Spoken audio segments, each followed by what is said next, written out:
Shalom adik-adik, selamat datang di sekolah virtual bersama Kak Sarah. Coba deh adik-adik lihat gambar berikut ini. Nah, gimana tuh kalau misalnya adik-adik lihat di pinggir jalan ada seekor kucing kecil yang tubuhnya basah kuyup, kurus banget, kayaknya belum makan deh. Dan banyak luka-luka di tubuhnya. Apa yang adik-adik rasakan? Kalau kakak sih, kakak merasa kasihan. Pasti adik-adik juga merasa kasihan dong, harusnya kucing itu bisa dirawat, bisa dipelihara supaya gemoy, lucu. Nah, kalau adik-adik melihat kucingnya seperti itu, apa yang adik-adik lakukan? Nah, hari ini kita akan belajar dari Tuhan Yesus yang juga merasa kasihan. Tapi Tuhan Yesus gak cuma merasa kasihan biasa loh. Apa ya yang dilakukan Tuhan Yesus? Yuk kita simak video sekolah minggu virtual hari ini. Selamat menyaksikan. Suatu hari Tuhan Yesus berkeliling ke kota-kota dan desa-desa.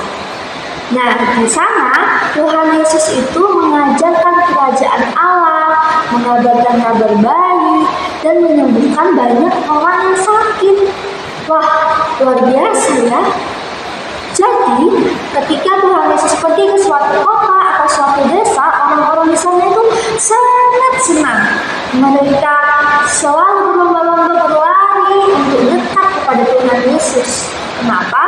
Karena mereka ingin mendengarkan ajaran Tuhan Yesus, ingin supaya sakitnya disembuhkan, dan ingin dekat dengan Tuhan Yesus.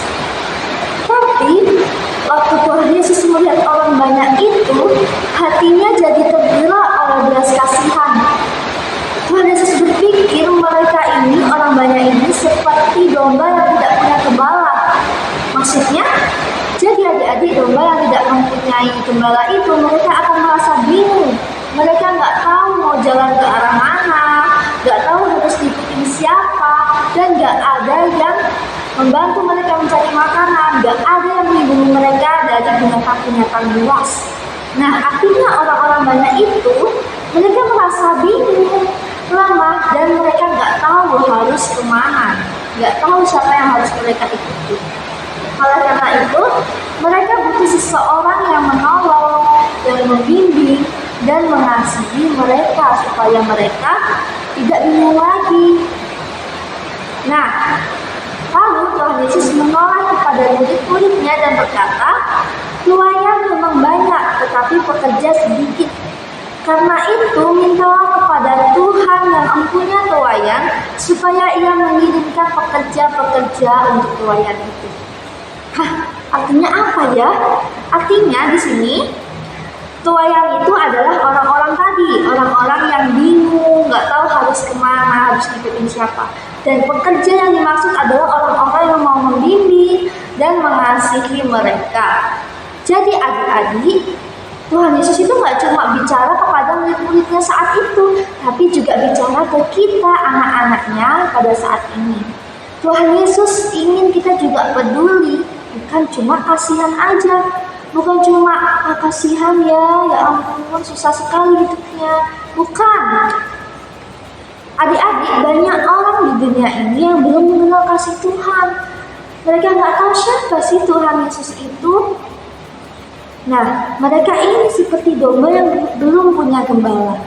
Jadi, Tuhan Yesus mau kita berdoa supaya makin banyak orang yang mau melayani dan membawa kasih Yesus kepada mereka, sehingga mereka mengenal Tuhan Yesus, merasakan kasih Tuhan Yesus, dan tidak hilang arah lagi. Nah, kalau Tuhan Yesus merasa kasihan dan mau menolong, kita sebagai anak-anaknya juga bisa loh menunjukkan belas kasihan. Adik-adik pernah nggak merasa kasihan terus langsung bertindak? Misalnya lihat teman kita yang jatuh di depan kita, kita merasa kasihan nih, tapi kita juga langsung buru-buru nolong dia bangkit lagi. Atau kalau kita lihat di sekolah ada teman kita yang kelaparan, nggak ke kantin waktu jam istirahat, terus kita spontan, kita langsung kasih makanan ke dia atau kasih uang jajan kita ke dia dibagi supaya dia juga bisa makan dan nggak kelaparan. Pernah nggak? Nah, yuk mulai minggu ini kita belajar jadi anak Tuhan yang punya hati penuh belas kasihan. Bukan cuma kasihan, tapi juga bertindak sama seperti Tuhan Yesus. Kita juga bisa memberikan bantuan kepada mereka. Jangan cuma kasihan ya, kok malah diketawain. Lakukanlah sesuatu. Kita juga bisa bantu, doakan mereka, atau bisa cerita tentang kasih Yesus kepada mereka, supaya mereka juga mengenal Tuhan Yesus. Dan jangan lupa setiap kali kita berdoa, minta juga supaya Tuhan kirim lebih banyak orang yang mau mengasihi orang-orang lain, memberitakan kasih Yesus kepada banyak orang. Oke, sekian sekolah Minggu Vito hari ini. Siap untuk menjadi pekerja-pekerja Tuhan? Siap dong ya pasti. Sampai jumpa di video berikutnya. Shalom, Tuhan Yesus memberkati.